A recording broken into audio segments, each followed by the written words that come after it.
Good Wednesday. Thank you for joining us. I know we are halfway through the month of January, but Happy New Year. This is our first time engaging and seeing you here on our Bible study platform. I took a couple weeks off, but I'm glad that you have chosen to be with us. I'm going to ask that, if you don't mind, help us share these platforms that we're on, share this Bible study time. It's easiest to do it if you're on Facebook. You can just start a watch party or repost it. Those of you who are on Twitter, do the same thing. Just retweet it and tell people to join us. If you're on YouTube, you can actually shoot out the link via email or text somebody and just tell them to jump on. Jump on to SMZBC Worships. Those of you who are on Uber Conference, we are thankful that you have decided to join us. And you too can let somebody know they can join 203-9011 with that 804 area code. And we also welcome you, those of you who are watching by way of Periscope and our website.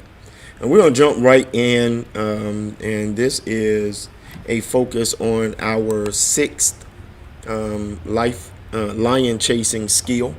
Mark Batterson's book, Chase the Lion, has pretty much a survival guide. That's what he calls it, a survival guide. And there's 7 lion chasing skills. And those of you who are watching, you see them. For those of you who are listening, I'll share them. And these are all lion chasing skills that we have already gone through. So if you've not caught up, then you have the opportunity to do so. All those platforms I just mentioned carry old Bible studies that we have taught over the course of the past couple months.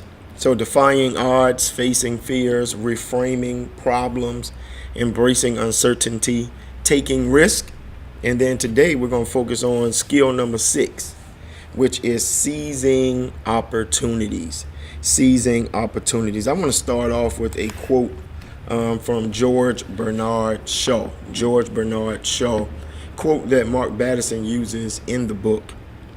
And this is what he says. It says, people are always blaming their circumstances for what they are.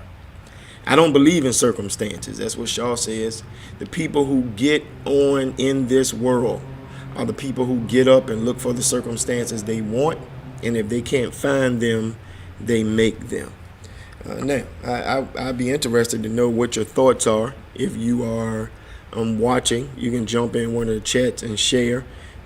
Let me know whether or not you believe wholeheartedly in Shaw's quote. People are always blaming their circumstances for what they are. I don't believe in circumstances. The people who get on in this world are the people who get up and look for the circumstances they want. And if they can't find them, they make them. Mark Batterson shares a story. He pastors rather large church in the D.C. area. And he tells a story of one of his members, a lawyer by the name of John, who I think was doing law work in Georgetown. And as I said, he attended the church, one of the parishioners at the church. And Mark tells a story of how John actually was a well-established lawyer, had a law firm, was doing this thing, but John had this vision, this dream, this hope, this desire. He wasn't as fully engaged in his law work because he wanted to be a filmmaker. All right. So, Batterson talks about one day him and John having lunch and him telling his dream of leaving the law firm and going into filmmaking and producing full time. And Batterson actually says in the book that it was crazy enough to qualify as a God thing. One of the quotes that comes out of the book is, crazy career changes seem to be part and parcel of following Christ. And so, Batterson goes on to say a couple of months after their lunch, John, the lawyer, ends up seeing in the Washington Post a story about human trafficking. And the story takes its root and based in Uganda. And John is so intrigued, he does a Google search about human trafficking, and the sex trade, selling of young women in the sex trade, and it led John to a professor here in the United States who literally was putting together a trip to take some folk to Uganda to do some work over there. And John got connected. He applied to be a part of the program, which allowed for him to go take the trip. And I don't have time to get into all the details, but John ends up, the professor lets him know because of his authenticity that he could take the trip. So he's preparing to take the trip, and Battison goes on to tell us a week before he leaves, there is a film, a party for those who are involved in film editing, producing, etc. in the DC area. John gets invited. He didn't really want to go. He's trying to put together last minute stuff for the trip. His wife encourages him to go, and he goes. Little does he know. All right, now he's going to Uganda. Little does he know that at this party is the ambassador to the U.S. for Uganda. And he ends up making a connect. The next day he goes to the office, and there's a connection made there. John takes the trip to Uganda, makes the film, is connected to persons while he's there, comes back. I think he's there for 3 weeks doing the filming, comes back, it's 3 months of editing, etc. And Mark is excited. Battison is excited because John is able to produce this 30-minute film that they actually premiered at his church. And the movie, 30-minute documentary, was called Sing. Out of it came the opportunity of John's lifetime, and John became an assistant producer responsible for editing, etc. of a $20 million film. And Battison is projecting spirit casting that one day John was going to win an Oscar, etc. But John had to have the faith, and be willing to take the risk. More importantly, to seize the opportunity. Battison wants us to know that God is in the business of making sure that we cross paths with the right people at the right time. I want to make sure that you understand that, we spend a lot of time trying to make sure that we set it up for us to, cross paths. But God is in the opportunity of fulfilling. God is in the business of fulfilling opportunities. So again, if you're going to screenshot something or record something, God is in the business of making sure that we cross paths with the right people at the right time. If God can turn bodybuilders into judges, or fishermen into apostles, or shepherds into kings, then God can most definitely make your crazy dream come true. If God can turn a lawyer into a filmmaker, God can make your crazy dream come true. Again, I want to make sure that you get this. The God we serve is in the business of making sure that we cross paths with the right people at the right time. Now, dreams usually start out as mustard seed opportunities. All right. In fact, some of the biggest dreams often start out as the smallest opportunities. Catch that again. Some of the biggest dreams often start out as the smallest opportunities. The seed is so small. This is what Battison wants us to grab. The seed is so small that you wonder if it actually can grow into anything of significance. I mean, it's that whole mustard seed of faith thing. Those of you ever seen a mustard seed so small, you really got to pay attention to make sure it's there, but it becomes something major. If you ever look at a tree or a plant, many things that are planted that start off in an infancy stage grow to become major things. And Battison wants us to see that our dreams usually start off mustard seed size, all right, but they actually grow into some significant things. When you think about the story that I just told you about John, when you think about the story of Benaiah, when you think about some of the other stories you're going to hear about today, there are seeds that are planted in the spirit of those who are doing the work. Lion chasers then recognize a God-ordained opportunity when they see one. You go back and think about that story. All right. A part of the struggle for John in making the transition from being a lawyer to a filmmaker was he was scared. All right. Any opportunity comes our way involves a whole lot of sacrifices. It's risky. Being a lion chaser requires you to make some sacrifices, and it requires you to get over your being afraid and understand that there are some risks. All right. Lion chasers recognize God-ordained opportunities when they see one, but they also are willing to chase opportunities halfway around the world if that is what God is calling you to do. John left Georgetown and ended up in Uganda. All right, God working on him there. Our ultimate destinies are determined by whether or not we seize the God-ordained opportunities that are presented for you, for me. The ultimate destinies that are in front of us will be determined by whether or not we can seize that God-ordained opportunity that's presented to us. Remember, it's not up to you. God hooks us up at the right time, at the right place, with the right people. You don't need to be spending a whole bunch of time chasing it. God finds ways sometimes to just make it happen. I want to share something that Batterson shares in the book. He says if we seize these opportunities, the dominoes continue to fall and create a chain reaction. If you miss the opportunities, there's a potential that you can shortchange God's plan for our lives. Now, that doesn't mean that we should live in fear that we'll somehow miss the will of God. God does give other chances. God gives second chance, third chance. That's a testimony of somebody here. For some of you, you're on 10, 15, 20, 25 chances. All right. If you know the story of Moses, you know that Moses was on the run for 40 years. He was a fugitive. Moses was a killer. He killed somebody. Moses was on the run for 40 years for killing an Egyptian. All right. 40 years. And it was after 40 years that Moses finally encounters God in a burning bush. All right. God reopened the door of opportunity and gave him a second chance. And that's the beauty of the grace of God. Grace of God has no expiration dates. That's an amen right there.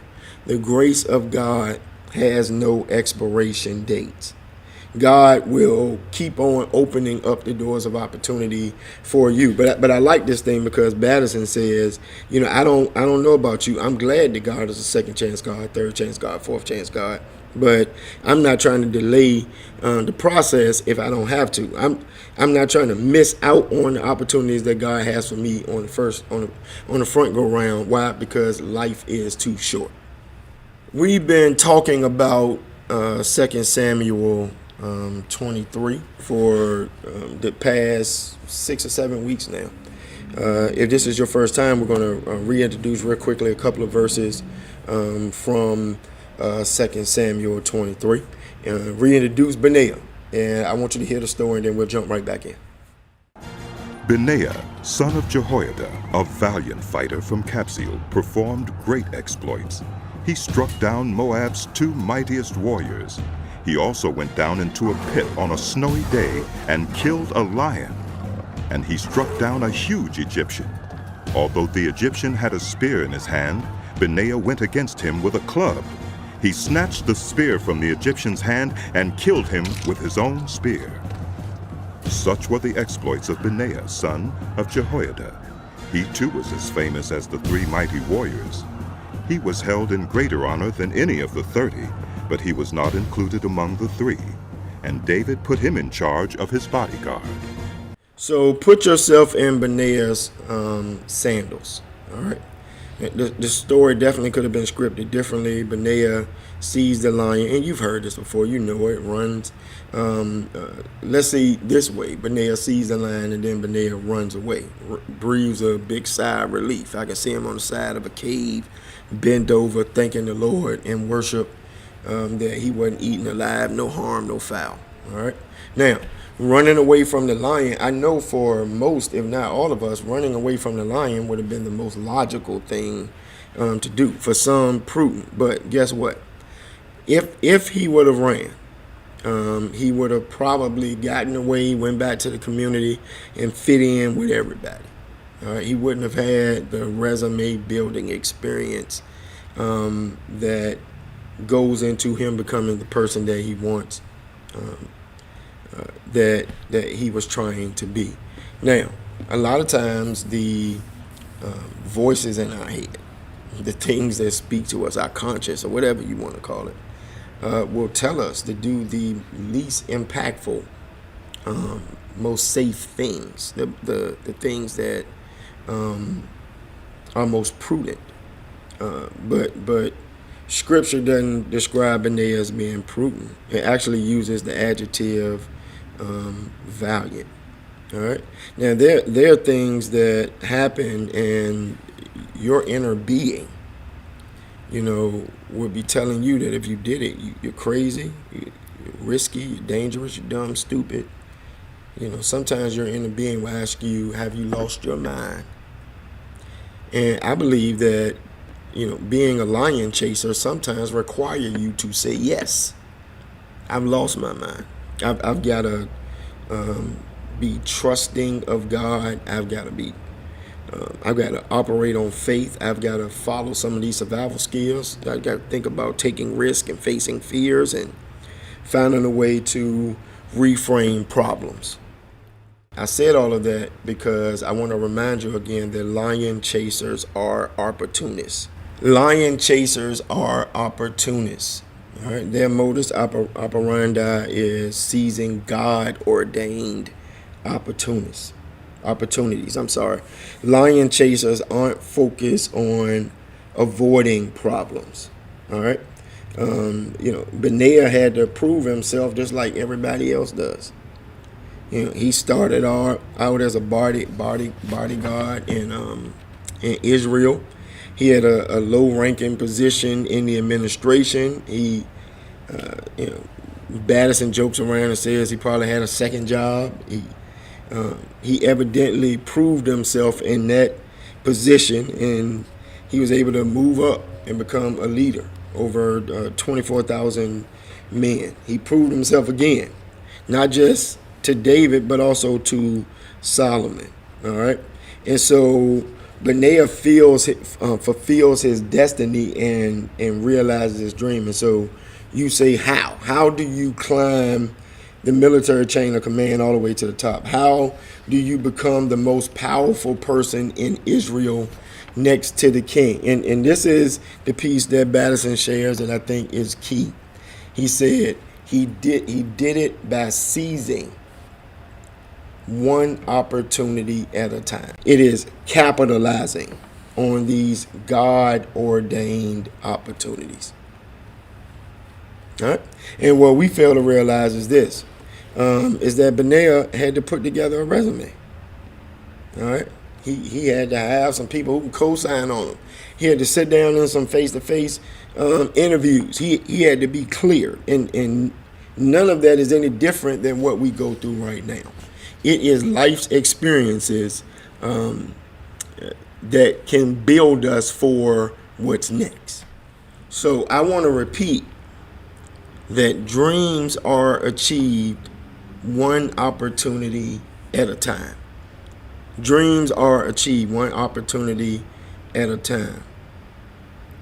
And I need you to be like Benaiah. I don't want you to settle for prudence. I don't want you to stay stuck where you are. I want you to strive for valiance. I want you to make the call, apply for the program. I want you to send that email, pick up that phone, make that call, hand in that resignation letter if you need to, set up that meeting.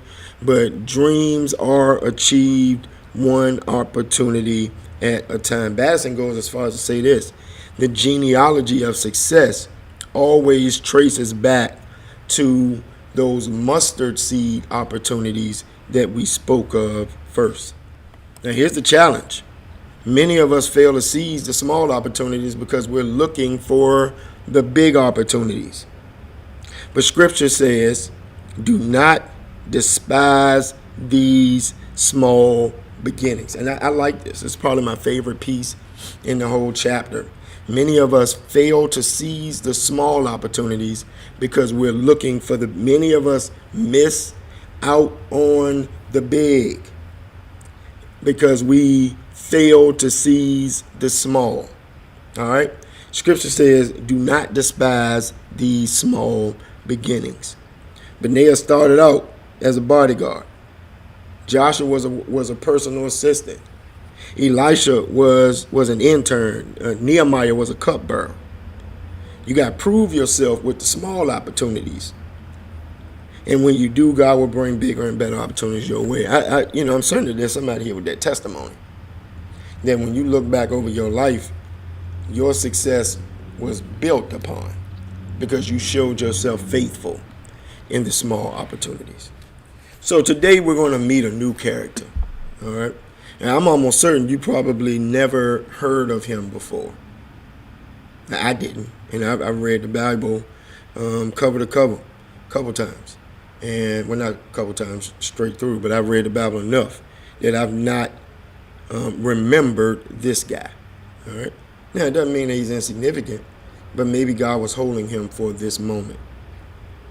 His name is only mentioned in one verse, in one chapter, in one book of the Bible. One verse, one chapter, one book. But you'll see today that one verse speaks volumes. All right. He is a biblical footnote, I'm certain, just like Benaiah. We've made Benaiah important, but many of us read this story and completely looked over Benaiah. But this new character does something pretty remarkable.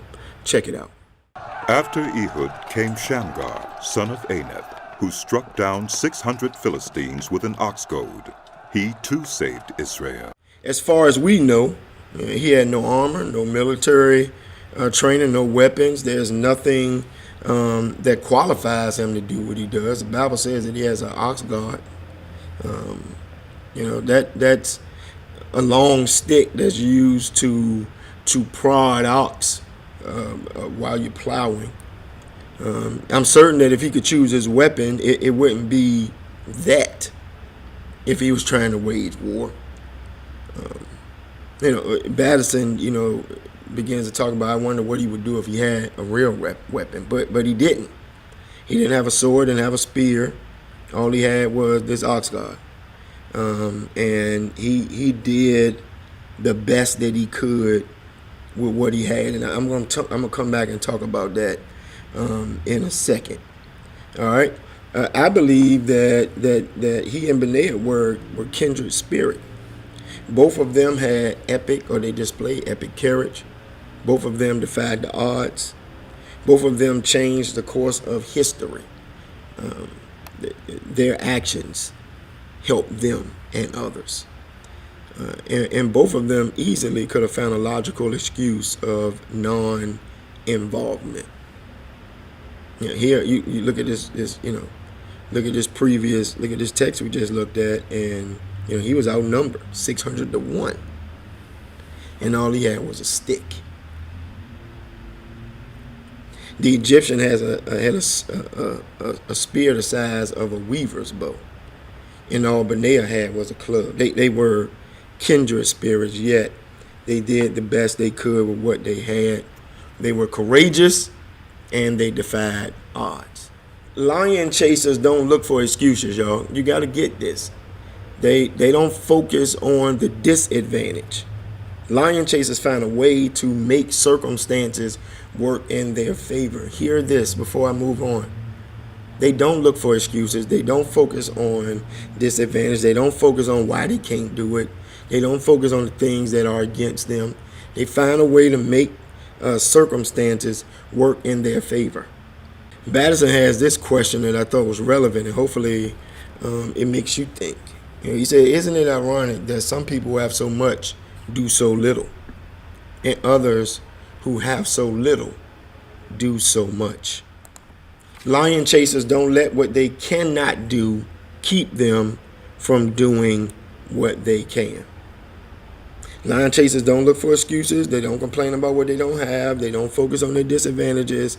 They find a way to take advantage of the circumstances and make sure that they work in their favor. And they don't let What they cannot do keep them from doing what they can.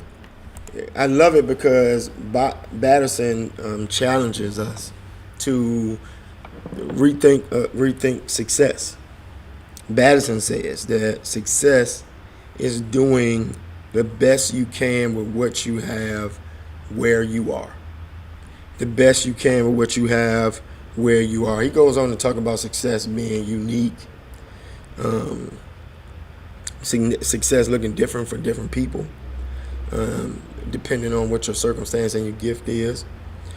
But he says there's one common denominator that he sees in all successful people. He says he believes that successful people can spot an opportunity, and they can seize the opportunity when it is presented to them. There's a sermon that I have in my repertoire that I've preached a lot when I was first starting in ministry, and it was entitled "Do the Best You Can with What You Have." It's one of the New Testament scriptures where lady has some oil and she pours it on Jesus, and the disciples say that she's wasting it, and Jesus says, "Leave her alone. She's doing the best that she can with what she has." At the beginning of that sermon, I talk about those of you who are sports fans. Back in the 80s, there was a 5'3" NBA point guard named Muggsy Bogues. Came from Maryland. I think he played at DeMatha. Went on to play at Wake Forest. And 5'3", very, very, very small. One of the smallest players in NBA history. Yet had a stellar career because he used the gifts that he had. He played a game where being tall was normal. And yet he used the ability that he had to be quick, to maneuver in a different way. He didn't focus on his disadvantages. And I'm telling you that Muggsy Bogues did the best that he could with what he had. And that's why, as a lion chaser, you got to change your perspective up here. You cannot look for excuses. You cannot be complaining about what you can't do and how things are lined up. If you want to be successful, the key is doing the best you can with what you have where you are. And I need you to think about that. How do I do the best that I can with what I have where I am? This is how. You look at every opportunity as a gift from God.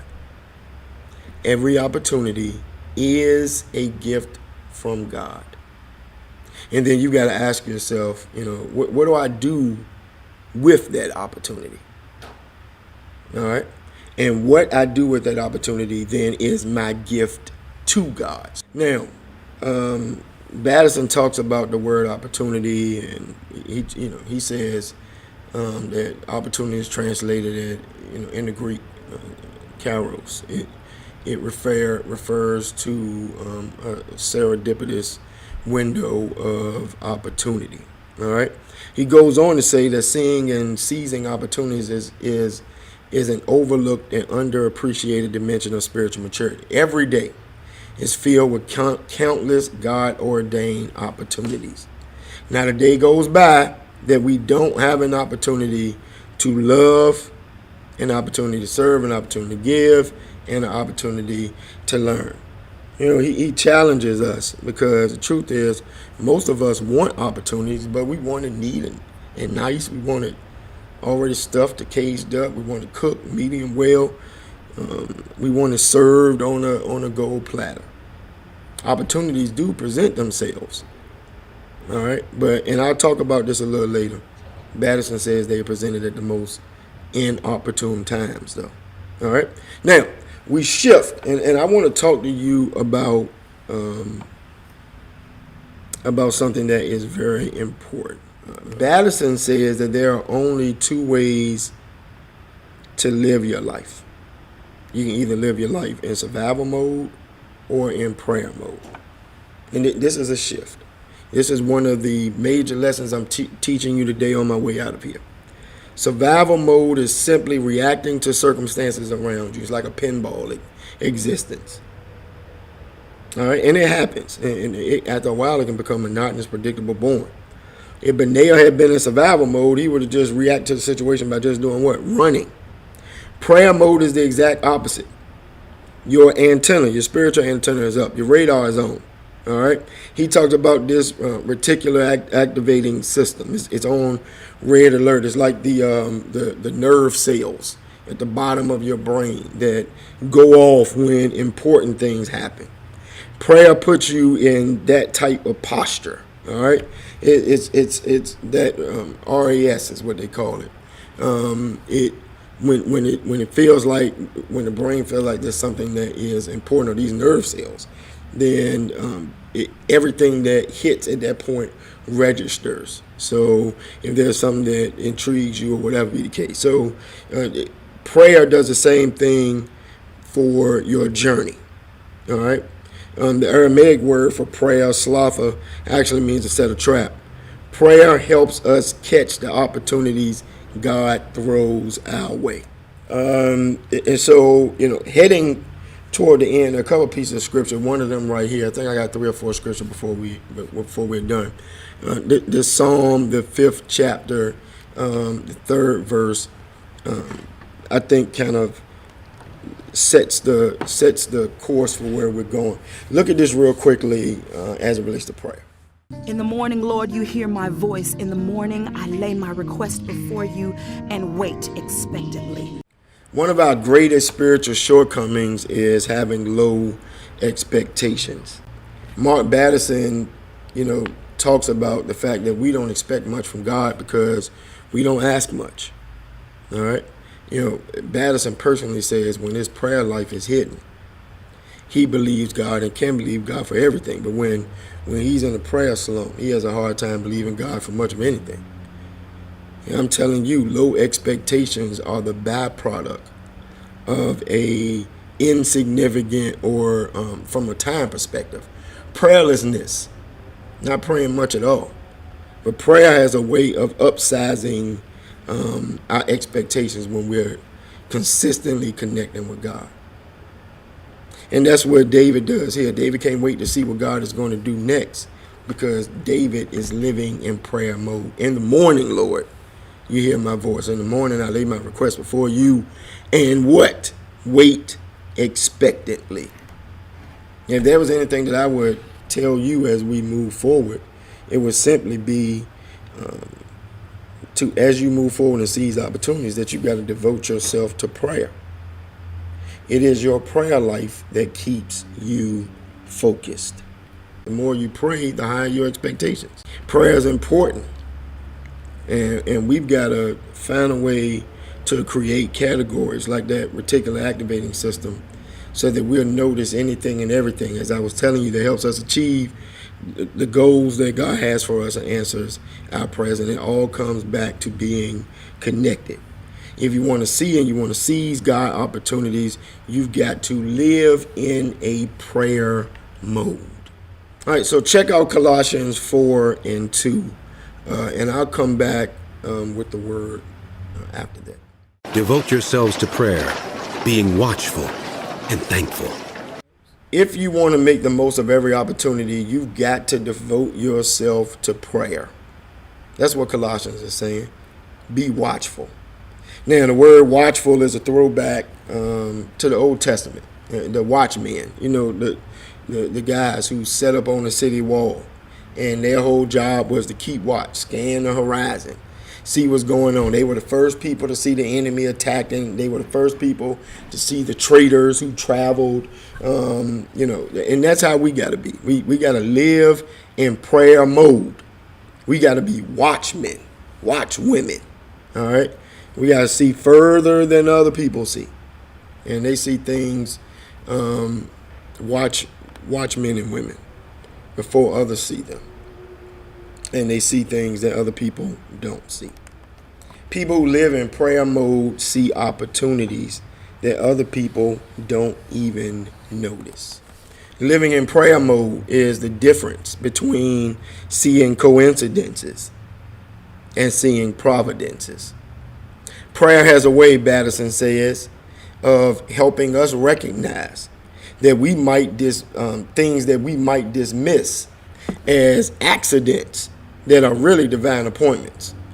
You know, prayer is an opportunity incubator. It is, and this is the beautiful thing about prayer. One of the pieces that I caught when I was reading, opportunity is not on you. Opportunity is a part of God's portfolio. And that's just something for you to think about. You know, while you're trying to force yourself on the moment, sometimes God's saying, I got it, I'm just waiting for you to get out the way. Opportunity is not on you. It is a part of God's portfolio. And here's the good news, my brothers and my sisters. You have plenty of God-ordained opportunities. Your job is to see and seize those opportunities by tuning in to the still and small voice of the Holy Spirit. You're going to have a whole lot of opportunities. You just got to pray for God to give you the eye to see it. And then when the opportunity comes, you've got to seize it. Mark Batterson says, when I'm not in prayer mode, I have good ideas. But when I'm in prayer mode, I have God ideas. And I'd rather have one God idea than 1,000 good ideas. He goes on, Batterson's church is the owner of and founders of Ebenezer's coffee house in D.C.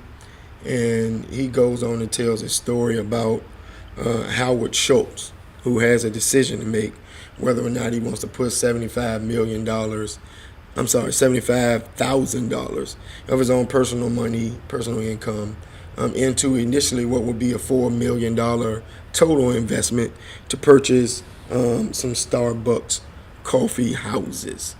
And he talked about how Schultz seizes the opportunity. And it was that opportunity that when the Starbucks went public back in June of 1992, they actually were second on the trading platform NASDAQ, and at the end of the day had a stock portfolio of $273 million.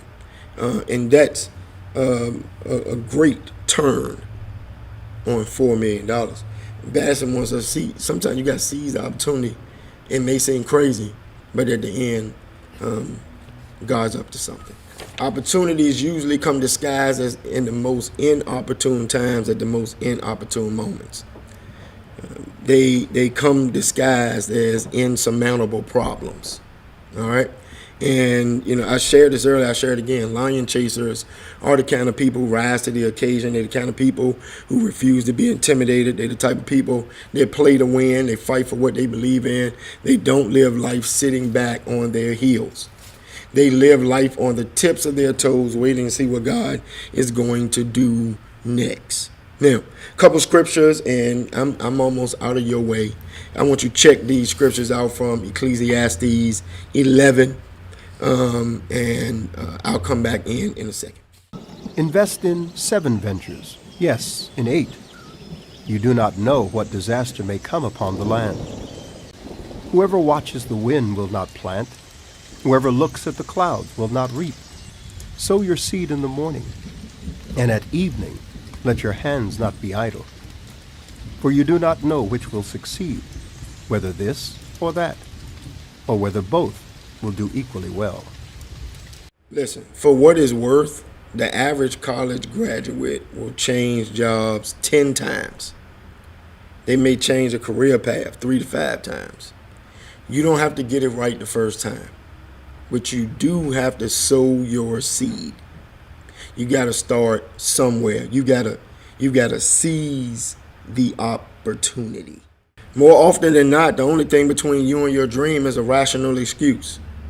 What excuses did you make in 2020? What excuses are you trying to not block you in 2021? 2020, you said, I'm too busy. I'm not qualified. I'm overqualified. Got too many problems. I don't have enough money. Not ready yet. Here's a news flash. You'll never be ready. But you're in good company. Jesus wasn't ready. Right before his first miracle, there's a hint of hesitation. My time has not yet come. But his mama, who loved him enough, pushed him out. Maybe it's time for you to dust that dream that God is giving you off. Maybe it's time for you to throw your hat in the ring. My question to you as we end this is, what are you waiting for? I'll end it with this. A willingness to fail is a prerequisite to success. I've shared with you several times during this Bible study course, you don't want to live your life with what ifs. You don't want to be that person that later in life saying, what if I had done this? What if I had seized the opportunity, seized the moment? Now, I got a couple questions for you. Is your fear of failing keeping you from seizing the opportunity? What practical steps could you take to become less afraid of failing? Now, I feel like we've given you some steps today, and I'm so glad and appreciative that you have decided to join us. Again, Happy New Year, even though we are half of the month through. Join us tomorrow for prayer. We get on at 7 o'clock, 804-203-9011. We'll be here Friday. Our food pantry is back in effect. So if you need some food to carry you through, some groceries, meat, vegetables, canned goods, whatever, we're here, 14 West Duval Street. We start lining up at 12:30, start serving at 12:45. Always, you're welcome to join us at 10:45 a.m. on Sundays.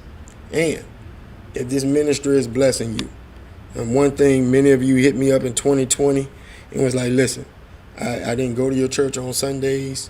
I didn't even know nothing about y'all, but you was blessing me through Bible studies, blessing me on Sundays. So if you feel like the ministry is blessing you, then sow into it. smzbc.org. You can give online. We got Cash App, $SMZBC.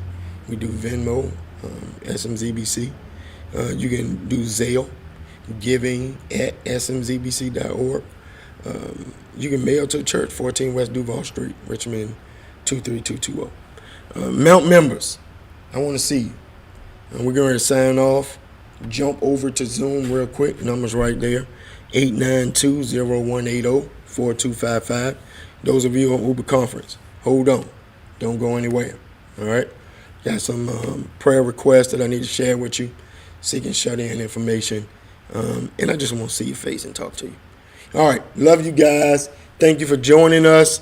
Check us out Sunday.